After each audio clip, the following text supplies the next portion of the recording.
Welcome to ఎల్జేసీ TV news బులెటిన్ల ముందుగా headlines. AP సచివాలయంలో CM Chandrababu అధ్యక్షతన కీలక కేబినెట్ భేటీ.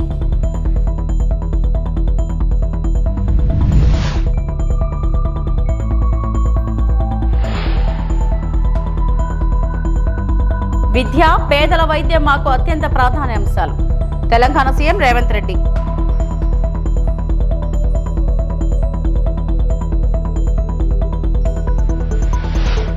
అమరావతి రాజధానిగా చట్టబద్ధత కోసమే ప్రత్యేక సమావేశాలు. ఏపీ స్పీకర్ అయ్యన్న పాత్రుడు కీలక వ్యాఖ్యలు.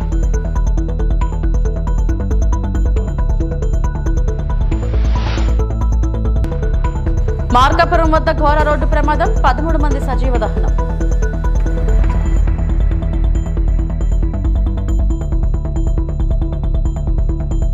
ఆంధ్రప్రదేశ్ సచివాలయంలో ముఖ్యమంత్రి నారా చంద్రబాబు నాయుడు అధ్యక్షతన కీలక కేబినెట్ సమావేశం జరిగింది.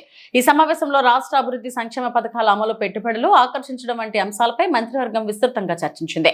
ప్రభుత్వ ప్రధాన కార్యక్రమాల పురోగతిని సమీక్షించిన ముఖ్యమంత్రి శాఖల వారీగా అధికారులకు దిశానిర్దేశం చేశారు. ప్రజలకు మెరుగైన సేవలు అందించేలా చర్యలు తీసుకోవాలని సూచించారు. అలాగే రాష్ట్రంలో జరుగుతున్న అభివృద్ధి పనులను వేగవంతం చేయాలని, ముఖ్యంగా మౌలిక వసతుల ప్రాజెక్టులను సమయానికి పూర్తి చేయాలని అధికారులను ఆదేశించారు. ఈ కేబినెట్ సమావేశంలో పలు కీలక నిర్ణయాలు తీసుకున్నట్లు సమాచారం.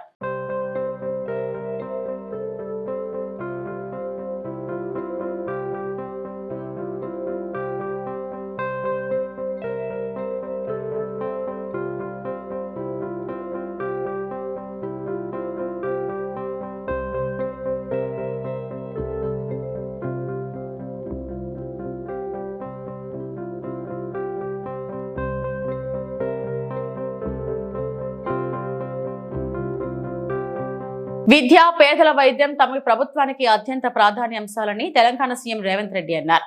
వైద్యానికి నిధులు కేటాయించి రాష్ట్రాన్ని రోల్ మోడల్ గా తీర్చిదిద్దుతామని చెప్పారు. శాసనసభలో సీఎం మాట్లాడారు. గత ప్రభుత్వం రాజీవ్ ఆరోగ్యశ్రీ బకాయిలను పెండింగ్ లో ఉంచిందని సీఎం రేవంత్ రెడ్డి అన్నారు. ఇప్పటి వరకు తమ ప్రభుత్వం 2480 కోట్లు చెల్లించినట్లు చెప్పారు.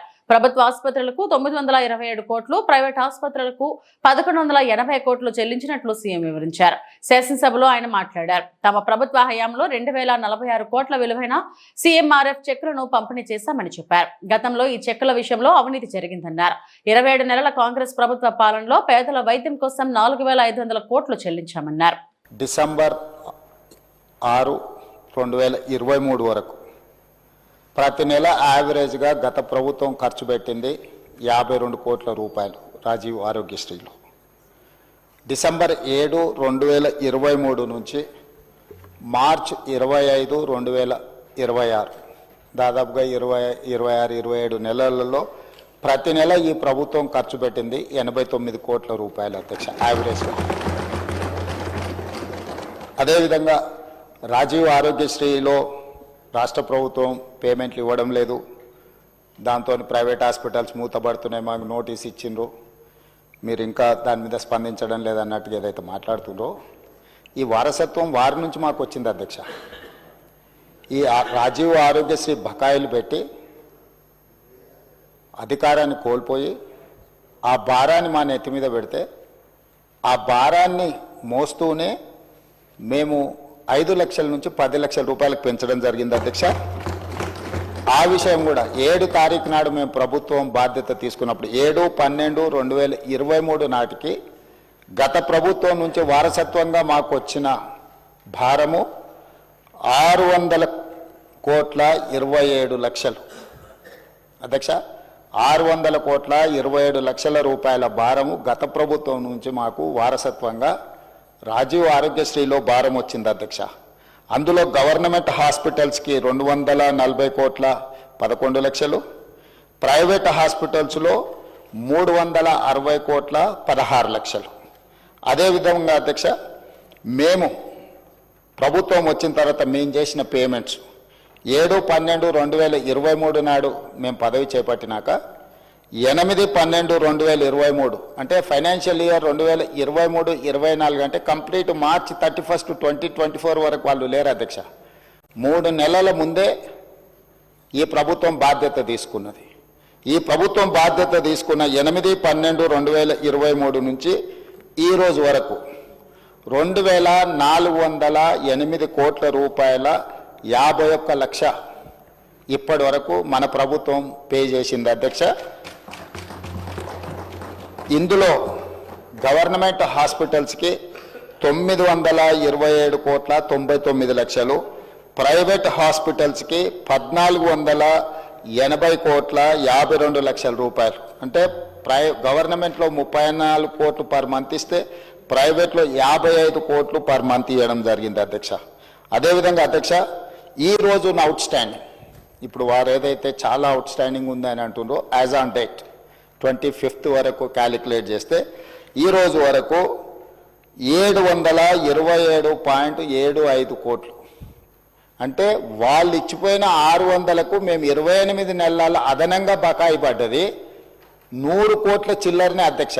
మన ప్రభుత్వం ఎక్కడ కూడా ఎప్పటికప్పుడు దాదాపుగా ఇచ్చుకుంటూనే వచ్చినాము. పాత బకాయిలను తిరిగి చెల్లించడానికి, ఆ భారాన్ని వదిలించుకోవడానికి ఇప్పుడు కష్టమవుతుంది. వాటిని కూడా ఏ విధంగా చెల్లించాలనే ప్రణాళిక మనం చేసుకుంటూ వస్తున్నాం అధ్యక్ష. అందులో కూడా గవర్నమెంట్ హాస్పిటల్స్కి ఎక్కువ బకాయి ఉంది. గవర్నమెంట్ హాస్పిటల్స్కి 496.31 కోట్ల రూపాయలు బాకీ ఉంటే ప్రైవేట్లు ఉన్నది 231.44 కోట్లే అధ్యక్ష. సో ప్రైవేట్లో బకాయిలు చాలా తక్కువ ఉన్నాయి.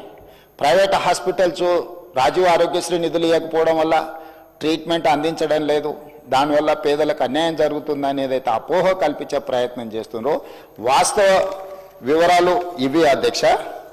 ఆంధ్రప్రదేశ్ రాజధాని అంశంపై కీలక పరిణామం చోటు చేసుకుంది. అమరావతికి చట్టబద్ధత కల్పించే దిశగా రాష్ట్ర ప్రభుత్వం ప్రత్యేక అసెంబ్లీ సమావేశం నిర్వహించనుంది. ఈ నెల 28వ తేదీ ఉదయం 11 గంటలకు అసెంబ్లీ ప్రత్యేక సమావేశం జరగనున్నట్లు శాసనసభ స్పీకర్ చింతకల అయ్యన్న పాత్రుడు ప్రకటించారు. అమరావతిని రాజధానిగా గుర్తించేందుకు ఇప్పటి వరకు చట్టపరమైన స్పష్టత లేకపోవడంతో ఈ సమావేశం ఏర్పాటు చేస్తున్నట్లు తెలిపారు. అసెంబ్లీలో విజయవాడ అమరావతి ప్రాంతాన్ని రాజధానిగా ప్రకటిస్తూ ఏకగ్రీవ తీర్మానం చేసి వెంటనే కేంద్ర ప్రభుత్వానికి పంపనున్నట్లు స్పీకర్ వెల్లడించారు. కేంద్రం ఇప్పటికే అమరావతిని ఆమోదించినప్పటికీ పార్లమెంట్లో బిల్లు ఆమోదం అవసరమని ఆయన చెప్పారు. రాష్ట్ర అసెంబ్లీ తీర్మానం తర్వాత పార్లమెంట్లో బిల్లు ప్రవేశపెట్టి చట్టబద్ధత కల్పించేలా చర్యలు తీసుకుంటామని వివరించారు. ఈ ప్రక్రియ పూర్తయితే రాజధాని అంశంపై ఉన్న వివాదాలకు ముగింపు పడుతుందని స్పీకర్ స్పష్టం చేశారు. ఎందుకు పెడుతున్నామంటే సడన్ గా ఇప్పుడు వరకు మన రాజధాని చట్టబద్ధమైనటువంటి నిర్ణయం రాలేదు. ఇంకా అప్పుడు వచ్చి అమరావతి రాజధాని ఉన్నాం కానీ చట్టపరంగా లేదు. ఇప్పటి నుంచి ట్రై చేస్తున్నాం. ఇప్పుడు కేంద్ర ప్రభుత్వం కూడా అమరావతిని ఒప్పుకుంటారు. ఒప్పుకోవడం కాదు కావాల్సింది పార్లమెంట్లో బిల్లు పాస్ అవ్వాలి. అంటే రేపు 4వ తారీఖు వరకు పార్లమెంట్ ఉంది. ఇప్పుడు ప్రధానమంత్రి గారు అంత కూర్చొని మాట్లాడుకొని చట్టబద్ధం చేద్దాం, డిలే చేయడం ఎందుకు అని చెప్పి నిర్ణయం తీసుకున్నారు. అంటే మాకు ఫోన్ వచ్చింది 2 రోజుల క్రితం. అసెంబ్లీలో తీర్మానం చేసి విజయవాడలో అమరావతి రాజధానిగా ఉండాలని చెప్పి అసెంబ్లీలో ఒక తీర్మానం చేసి పంపించుకున్నారు. ఇమీడియట్గా 4వ తారీఖునేమో పార్లమెంట్లో పెట్టి దాన్ని చట్టం చేస్తారు. అంటే రేపు 28 అసెంబ్లీ పెట్టాను. 28 అసెంబ్లీ ఉదయం 11 గంటలు స్టార్ట్ అవుతుంది, సాయంత్రం వరకు జరుగుతుంది. ఆ టైంలో అమరావతి రాజధాని కావాలని చెప్పి చర్చ జరుగుతుంది. చర్చ జరిగి అందరం కలిసి ఏకగ్రీవంగా తీర్మానం చేయమని చెప్పి కోరుతాను నేను. అప్పుడు అందరూ కలిసి తీర్మానం చేస్తారు. తీర్మానం చేస్తే తీర్మానం కాకపోతే నేను పార్లమెంట్ పంపిస్తాను. పార్లమెంట్లో మళ్ళీ 4వ తారీఖు పార్లమెంట్లో పెడతారు. పార్లమెంట్లో కూడా ఆంధ్ర రాష్ట్రం నుంచి చట్టం చేయమని తీర్మానం వచ్చింది ఏకగ్రీవంగా. దీనిపైన మీ అభిప్రాయం ఏంటంటే పార్లమెంట్లో అడుగుతారు. పార్లమెంట్లో కూడా అందరూ కూడా మనకే మెజారిటీ ఉంది కాబట్టి అందరూ ఆమోదిస్తారు. అది చట్టపరం అయిపోతుంది. కొంతమంది సైకోల్ లాంటి మాట్లాడడానికి అవకాశం ఉండదు. చట్టం లేదు, చట్టపరం లేదు, రాజధాని ఎలాగంటారని కొంతమంది మాట్లాడతారు. మధ్యని ఆ చట్టం ఏమైతే వాళ్ళు కూడా మాట్లాడడానికి అవకాశం ఉండదు. ఆరోగ్యశ్రీ బిల్లులు గ్రీన్ ఛానల్లో విడుదల చేస్తున్నామని ప్రభుత్వం చెప్తుంది. కానీ ఆ నిధులు విడుదల కావడం లేదు అని మాజీ మంత్రి ఎమ్మెల్యే హరీష్ రావు అన్నారు. ఈ సందర్భంగా ఆయన అసెంబ్లీలో మాట్లాడుతూ గత బీఆర్ఎస్ ప్రభుత్వంలో 5 లక్షలు ఇస్తే కాంగ్రెస్ ప్రభుత్వం 10 లక్షలు ఇస్తామని చెప్పారు. 5 లక్షల నుండి 10 లక్షలు పెంచడం వల్ల 2.5 సంవత్సరాలలో కేవలం 496 మంది మాత్రమే లబ్ధి పొందారన్నారు. ఎందుకంటే కార్పొరేట్ హాస్పిటల్స్ మేజర్ సర్జరీలకు ఆరోగ్యశ్రీ కింద ట్రీట్మెంట్ ఇవ్వడం లేదు. దాని మీద రివ్యూ చేయాలని సూచించారు. బీఆర్ఎస్ ప్రభుత్వ హయాంలో కూడా ఆరోగ్యశ్రీ కింద 5 లక్షల నుండి 15 లక్షల వరకు 607 మందికి డబ్బులు విడుదల చేశామని, కాను మీరు 496 మందికే ఇచ్చారన్నారు. ఆరోగ్యశ్రీ సేవలు బంద్ చేస్తామని నోటీసులు ఇచ్చినా బిల్లులు రిలీజ్ కావడం లేదని ఆరోపించారు. చిన్న చిన్న దవాఖానాలు మూతపడే పరిస్థితి నెలకొందని ఆవేదన వ్యక్తం చేశారు. దయచేసి ఆరోగ్యశ్రీ కింద పెండింగ్ బిల్స్ ఎన్ని ఉన్నాయో ఎప్పటిలోగా చెల్లిస్తారో సదరు శాఖకు సంబంధించిన మంత్రి సమాధానం చెప్పాలని హరీష్ రావు డిమాండ్ చేశారు. ప్రభుత్వం వచ్చిన 2.5 సంవత్సరాల్లో ఎంతమంది లబ్ధి పొందారంటే కేవలం 496 మంది మాత్రమే లబ్ధి పొందారు ఈ 2.5 years లో. కారణం ఏంటి అంటే ముఖ్యంగా కార్పొరేట్ ఆసుపత్రులు ఈ మేజర్ సర్జరీస్ కు ఆరోగ్యశ్రీ కింద ట్రీట్మెంట్ ఇవ్వడం లేదు. దాని మీద రివ్యూ చేయండి. ఎందుకు ఈ అవకాశాన్ని ప్రజలు పొందలేకపోతున్నారో రివ్యూ చేయండి. ఇన్ఫాక్ట్ మా ప్రభుత్వం ఉన్నప్పుడు కూడా మేము చెప్పుకోలేదు, కానీ 5 లక్షల నుంచి 10-15 లక్షల వరకు కూడా 607 మందికి బీఆర్ఎస్ ప్రభుత్వంలో కూడా 5 లక్షల పైన డబ్బులు ఇచ్చాం ఆరోగ్యశ్రీ కింద. 607 పీపుల్ వేరియస్ సర్జరీస్ కు ఆరోగ్యశ్రీ కింద అప్ టు 10 లక్షల వరకు కూడా బీఆర్ఎస్ ప్రభుత్వం కూడా ఇచ్చింది. కానీ మీరు ఇచ్చింది 496 మాత్రమే. కాకపోతే మేము చెప్పుకోలేదు, మీరు చెప్పుకున్నారు. అయితే అధ్యక్ష, బట్ నేను గవర్నమెంట్ తో కోరేది, ముఖ్యమంత్రి గారు ఆరోగ్య మంత్రి గారు పదే ఏం చెప్తున్నారంటే మేము గ్రీన్ ఛానల్లో ఆరోగ్యశ్రీకి నిధులు విడుదల చేస్తున్నామన్నారు. మీరు 5 లక్షల నుంచి 10 లక్షలు చేస్తే మరి బడ్జెట్ పెరగాలి, ఖర్చు పెరగాలి. 2023-24లో బీఆర్ఎస్ ప్రభుత్వ హయాంలో ఆరోగ్యశ్రీ మీద పెట్టిన ఖర్చు 1067 కోట్లు. కాంగ్రెస్ ప్రభుత్వం వచ్చిన తర్వాత 2024-25లో ఆరోగ్యశ్రీ మీద మీరు పెట్టిన ఖర్చు 971 కోట్లు. మరి ఖర్చు పెరుగుతుందా తగ్గుతుందా అధ్యక్ష? 5 లక్షల నుంచి 10 లక్షలకు పెరిగినప్పుడు మరి అవకాశాలు పెరగాలి, రోగులు ఎక్కువ వాడుకోవాలి, ఖర్చు ఎక్కువ జరగాలి. కానీ బడ్జెట్ రిలీజ్ జరగడం లేదు, కేటాయింపులు జరగడం లేదు. ఈ రోజు 2-3 సార్లు ఇప్పటికీ ప్రైవేట్ ఆసుపత్రులు మీకు నోటీస్ ఇచ్చారు, మేము ఆరోగ్యశ్రీ సేవలు బంద్ చేస్తాం, మాకు బిల్లులు రిలీజ్ కావడం లేదని పలుమార్లు ప్రభుత్వానికి నోటీస్ ఇచ్చారు.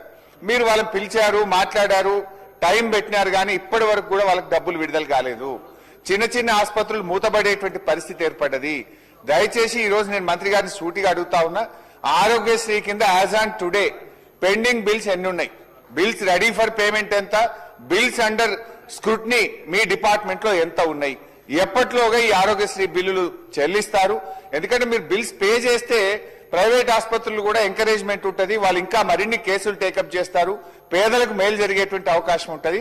ఈ రోజు పార్టీ కార్యాలయంలో విజయనగరం పార్లమెంట్ పార్టీ అధ్యక్షులు డీసీసీబీ చైర్మన్ శ్రీ కిమిడి నాగార్జున, శాసనసభ్యురాలు పూసపాటి అతిథి విజయలక్ష్మి గజపతిరాజు పత్రికా సమావేశం నిర్వహించారు. ఈ సందర్భంగా వారు మాట్లాడుతూ అనకాపల్లిలో ఆర్సెల్ఆర్ మిట్టల్ నిప్పాన్ స్టీల్ సంయుక్త ప్రాజెక్ట్ ఇంటిగ్రేటెడ్ స్టీల్ ప్లాంట్ కు గౌరవ ముఖ్యమంత్రి వర్యులు శ్రీ నారా చంద్రబాబు నాయుడు శంకుస్థాపన చేసిన సందర్భంగా కూటమి ప్రభుత్వానికి ధన్యవాదాలు తెలిపారు.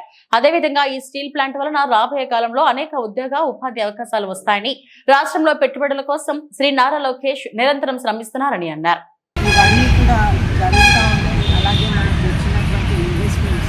ఇదే కాకుండా మనకు ఆల్రెడీ ఉత్తరాంధ్రకి ముందు వచ్చినటువంటి Arcelor Mittal Nippon steel plant ఏదైతే ఉందో 136,000 కోట్లతో మొన్న శంకుస్థాపన చేయడం అనేది జరిగింది. మరి ఇటువంటి ప్రక్రియ అనేది మన ఆంధ్ర రాష్ట్రంలో రావడం చాలా శుభసూచకం. ఎందుకంటే ఈ సంస్థ వల్ల ఉత్తరాంధ్రలో కానీ ఆంధ్ర రాష్ట్రం మొత్తం మీద కానీ సుమారు 1,00,000 ఉద్యోగాలు ప్రత్యక్షంగా మరియు పరోక్షంగా రాబోతూ ఉన్నాయి. అదే రకంగా ఈ స్టీల్ ప్లాంట్కి సంబంధించిన యాన్సిలరీ బిజినెసెస్ ఏవైతే ఉంటాయో ఇండైరెక్ట్గా అవి కూడా రాబోతూ ఉన్నాయి. కాబట్టి ఇటువంటి సంస్థని ఉత్తరాంధ్రకు తీసుకొచ్చినటువంటి కూటమి ప్రభుత్వానికి ముందుగా ధన్యవాదాలు తెలియజేస్తూ ఉన్నాను. అదే రకంగా రెండో విషయం, చాలా ముఖ్యమైన విషయం ఒకటి మాట్లాడాలి. ఈ స్పీడ్ ఆఫ్ డూయింగ్ బిజినెస్ వెనకాతల ఉన్న అతి ముఖ్యమైన వ్యక్తి నారా లోకేష్ గారు. గూగుల్ కానివ్వండి, టీసీఎస్ కానివ్వండి, ఇవన్నీ కూడా ఆంధ్రాకు వచ్చాయంటే దీని వెనకాతలు ఉన్న అతి ముఖ్యమైన కారణం నారా లోకేష్ గారు.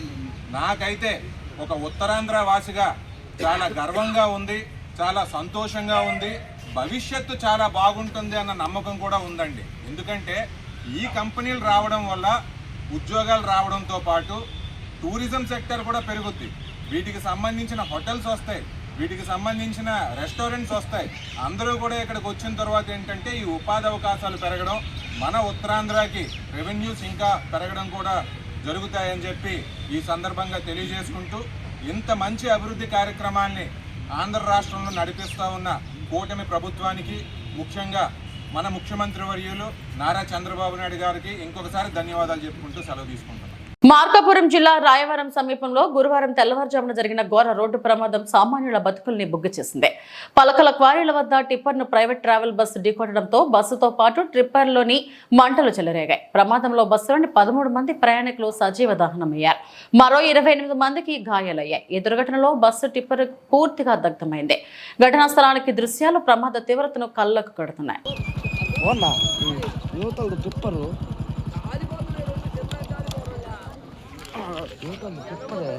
అంతే కదా. అంబులెన్స్ వాళ్ళు ఆడికి పోయినరు, వెళ్ళిపోయినరా?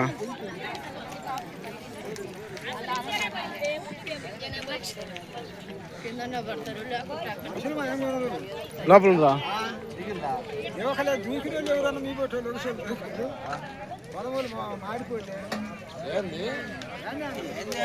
మొత్తం గ్లాస్ అంటుంటే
తిరుమల శ్రీవారిని బైక్ చిత్ర బృందం దర్శించుకుంది. గురువారం వీఐపీ ప్రారంభ విరామ దర్శన సమయంలో నటీనటులు సర్వానంద్, మాల్వికా నాయర్ స్వామివారి సేవలో పాల్గొన్నారు. ప్రముఖ నటుడు సంపత్ రాజ్ స్వామివారిని దర్శించుకున్నారు. దర్శనం అనంతరం రంగనాయకుల మండపంలో పండితులు వారికి వేదాశీర్వచనం చేసి స్వామివారి తీర్థ ప్రసాదాలను అందజేశారు.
లోక్సభలో ఇన్సాల్వెన్సీ సవరణ బిల్లు 2025పై జరిగిన చర్చలో తిరుపతి ఎంపీ డాక్టర్ మద్దెల గురుమూర్తి పాల్గొన్నారు. ఈ సందర్భంగా బిల్లును ఆయన స్వాగతిస్తూ వ్యాపార సంస్థల ఆర్థిక సమస్యలను వేగంగా పరిష్కరించేందుకు ఇది ఉపయోగపడుతుందని తెలిపారు. ముఖ్యంగా ఆర్థిక ఇబ్బందుల్లో ఉన్న కంపెనీల కేసులను 14 రోజుల్లో విచారణకు తీసుకురావడం వల్ల రికవరీ ప్రక్రియ వేగవంతం అవుతుందని చెప్పారు. అయితే మోసపూరిత లావాదేవీలను గుర్తించే విధంగా చట్టంలో మార్పులు చేయాలని సూచించారు. సంస్థలు పూర్తిగా మూసివేయకుండా వ్యాపారం కొనసాగించేలా చర్యలు ఉండాలని పేర్కొన్నారు. ఈ చట్టం సమర్థవంతంగా అమలు కావాలంటే తగిన రక్షణ చర్యలు, సంస్థాగత సామర్థ్యాన్ని పెంచాల్సిన అవసరం ఉందని అన్నారు. ముఖ్యంగా ఎన్సీఎల్టీ కోర్టుల సామర్థ్యాన్ని పెంచాలని సూచించారు. In class 4, section 7, class 5 and class 6, section 9 and 10, the 14-day admission timeline is a strong reform that it will reduce delays and improve value realization, sir, but supported by to enhance NCLT efficiency, sir. Chairman, sir, in class 3, section 5, clear identification of avoidance and fraudulent transaction, it strengthens accountability, sir. In class 2, section 3, clear operational guidelines needed, sir, to avoid some disputes, sir. Class 13, section 21, it enhances role of COC, improves creditor oversight and transparency, sir. In class 40, chapter 4A, CIRP, it's a strong transformative mechanism, sir. It creditor-led resolution with business continuity, sir. Class 42. తిరుపతిలో బజరంగ్ దళ ఆధ్వర్యంలో April 2న భారీ bike rally నిర్వహించనున్నారు. వీర హనుమాన్ విజయయాత్రగా నిర్వహించే ఈ కార్యక్రమం ఈసారి 5వ దఫాగా ఘనంగా జరగనుంది. విశ్వ హిందూ పరిషత్ బజరంగ్ దళ్ తిరుపతి జిల్లా ఆధ్వర్యంలో గత 4 ఏళ్లుగా విజయవంతంగా నిర్వహిస్తున్న వీర హనుమాన్ విజయయాత్ర ఈసారి మరింత వైభవంగా నిర్వహించనున్నారు. ఈ బైక్ ర్యాలీ ఎంఆర్ పల్లి కొత్త రోడ్ నుండి ప్రారంభమై బాలాజీ కాలనీ, 4 కాళ్ల మండపం, సెంట్రల్ పార్క్, వివి మహల్ రోడ్ సర్కిల్ మార్గంగా కపిల్ తీర్థం వరకు సాగనుంది. భక్తి పాటలు, డీజే కార్యక్రమాలతో ఉత్సాహభరితంగా ఈ శోభయాత్రను నిర్వహించినట్లు నిర్వాహకులు తెలిపారు. బజరంగ్ దళ ఆధ్వర్యంలో వీర హనుమాన్ శోభాయాత్ర గత 4 సంవత్సరాలుగా మేము నిర్వహించడం జరుగుతుంది. ఇది 5వ సంవత్సరం. ఈ 4 సంవత్సరాల కంటే కూడా ఇంకా ఘనంగా ఈ 5వ సంవత్సరం శోభాయాత్ర నిర్వహించాలని అనుకుంటున్నాం. సో ఈరోజు తిరుపతి ప్రెస్ క్లబ్ నందు మీడియా మిత్రుల ముందర పత్రిక ఆవిష్కరణ చేసేదానికి రావడం జరిగింది. ఈ శోభాయాత్రలో ఘనంగా యువత పాల్గొనాలి మా ముఖ్య ఉద్దేశం అది. ఎందుకంటే బజరంగ్ దళ్ అనేది మన సమాజంలో ధర్మం కోసం, మన న్యాయం కోసం, దేశం కోసం ఎంతో కృషి చేస్తున్నాం. గోరక్షణ కానీ, దేవాలయాలను కాపాడుకోవడం, ఇలాగ అనేక కార్యక్రమాలు యువత దీన్ని స్ఫూర్తిగా తీసుకొని ప్రతి ఒక్కరు ముందుకు వచ్చి ప్రతి హిందూ బంధువులు కూడా కదిలి రావాలి. ఈ కార్యక్రమంలో పాల్గొని పెద్ద ఎత్తున ఈ కార్యక్రమాన్ని విజయవంతం చేయాలని మనస్ఫూర్తిగా కోరుకుంటూ జై శ్రీరామ్. ఇవి ఇప్పటివరకు నా బులెటిన్ అప్డేట్స్. నమస్తే.